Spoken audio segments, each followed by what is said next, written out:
Bonjour tout le monde. On va voir tous ensemble les pronoms on et y que beaucoup d'élèves ont des difficultés de les utiliser dans des phrases. Alors je vais expliquer dans quelques minutes le rôle et la définition de ces pronoms. Alors les pronoms on et y sont des pronoms personnels compléments qui remplacent des groupes nominaux, c'est-à-dire qui remplacent une chose. Alors on va prendre un exemple. Tu veux du café? Oui, j'en veux. Je vais à la banque, j'y vais. Alors, d'abord et avant tout, on doit savoir que les pronoms on et i ne remplacent jamais une personne. Alors, c'est une remarque qu'il faut retenir. Donc, on remplace quelque chose qui vient après le verbe et qui est introduit par de ou du, des, de la, de, elle, apostrophe. Exemple, elle parle de son projet, elle en parle. Je reviens de la plage, j'en reviens. Il a de la chance, il en a toujours. Il mange du poisson, oui, il en mange 2 fois par semaine. Le pronom en, il est placé souvent avant le verbe. Mais en utilisant l'impératif, il est placé après le verbe comme...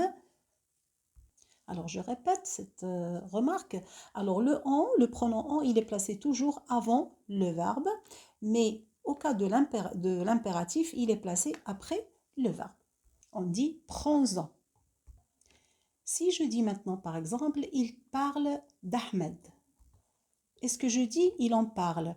Alors non, le pronom en ne remplace pas une personne. On dit il parle de lui.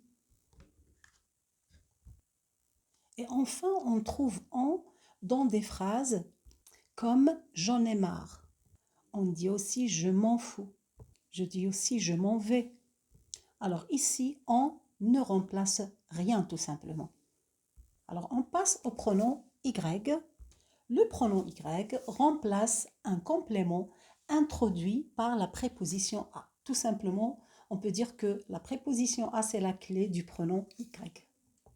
Par exemple, je pense à mon avenir, j'y pense. J'y pense toujours. Je vais à la banque, j'y vais. Il pense à Ali. Alors, qu'est-ce qu'on dit? Il y pense? Non. Pour remplacer une personne, on dit il pense à lui. Alors ça, c'est le premier cas. Le deuxième cas, Y remplace un complément de lieu. Mais attention, un lieu qui n'est pas introduit par la préposition de. Ça peut être introduit par la préposition à ou par d'autres prépositions. Exemple, je vais à Paris, j'y vais. Tu vas chez le médecin, oui, j'y vais. Et enfin, I ou bien Y est placé toujours ou bien généralement avant le verbe, sauf à l'impératif, il est placé après. On dit, par exemple, alors je répète, on dit vas-y à l'impératif, alors le Y est placé après le verbe. Et aussi, dans quelques expressions, le Y ne remplace rien de particulier, comme il y a. Par exemple, il y a beaucoup de bruit. Alors là, le Y ne remplace rien de particulier. Ou bien on dit ça y est, bon, ça y est, c'est fini. Par exemple. Alors, la dernière partie, rapidement. Alors, je vais parler de la place de ces pronoms avec la négation ou bien avec des temps composés ou bien d'autres pronoms. Ok, je vais donner des exemples. Alors, prenons un exemple des pronoms on et y avec un temps composé. Alors, on prend un exemple. Il en a parlé ou bien j'y suis allé. Alors, comme vous voyez, les pronoms, ils sont placés avant tout le verbe, l'auxiliaire et le participe. D'accord? Alors, avec un temps composé plus la négation, toujours avec le même exemple, on va dire, on dit il n'en est pas parlé. Je n'y suis pas allé. Avec le temps simple, toujours le même exemple, je dis il en parle, j'y vais. D'accord? Si on met le temps simple avec négation, alors on dit « il n'en parle pas ». Je n'y vais pas. D'ailleurs, pour la négation, toujours les adverbes de négation se placent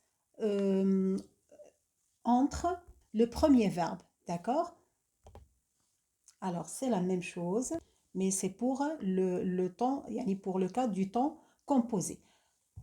Alors, vous voyez, alors on dit « il n'en est pas parlé »,« je n'y suis pas », bien oui, je n'y suis pas allé. Alors maintenant, quand il y a deux pronoms personnels compléments, alors maintenant, on va mettre « en » ou bien le « y » à la fin. Par exemple, alors, exemple, je lui en parle. Il m'y conduit. Alors, « en » et « y » sont placés en dernier après les autres pronoms. Alors maintenant, il reste un autre cas avec la négation, avec un temps composé et avec deux pronoms. Alors, on prend un exemple. Bien, alors on prend un dernier exemple. Je ne lui en ai pas voulu. Je répète, je ne lui en ai pas voulu. Alors, c'est fini pour cette leçon d'aujourd'hui. Je vous souhaite bon courage et à très bientôt, Inch'Allah.